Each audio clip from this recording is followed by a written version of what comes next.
किसी रुकन को पार्टी पॉलिसी के खिलाफ वोट डालने से रोका नहीं जाएगा।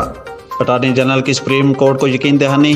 कहा, सियासी बयानात अपनी जगह मगर कौमी असम्बली इजलास में कोई रुकावट नहीं डाली जाएगी।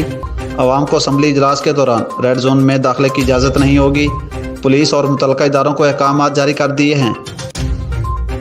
असिस्टेंट कमिश्नर सियालकोट मोहम्मद मुर्तज़ा ने रोज़मर्रा के मुताबिक दफ्तर में आए तमाम शहरियों के मसाइल सुने और मुतल्लिका हुकाम को उन्हें फौरी तौर पर हल करने के हुक्म जारी किए।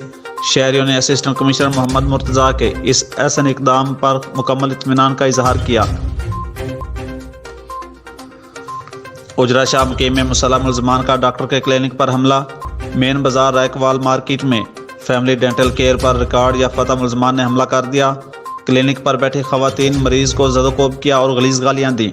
मुलज़मान ने काउंटर के दराज से 57,000 रुपये नकदी और एक अदद मोबाइल मालियत 80,000 रुपये भी चोरी कर लिया। मुलज़मान के असला लहराते हुए हमला करने की फुटेज हासिल कर ली।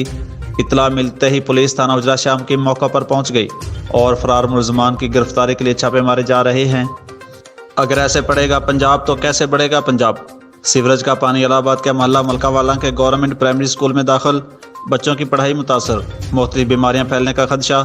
शहरियों का कहना है कि इंतजामिया की गफलत की वजह से गवर्नमेंट प्राइमरी स्कूल मोहल्ला मलकावाला में सीवरेज का पानी स्कूल के अंदर और बाहर खड़ा है।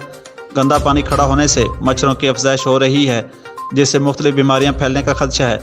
असातिज़ा और बच्चों ने आला हुकाम से फौरी नोटिस की अपील की है।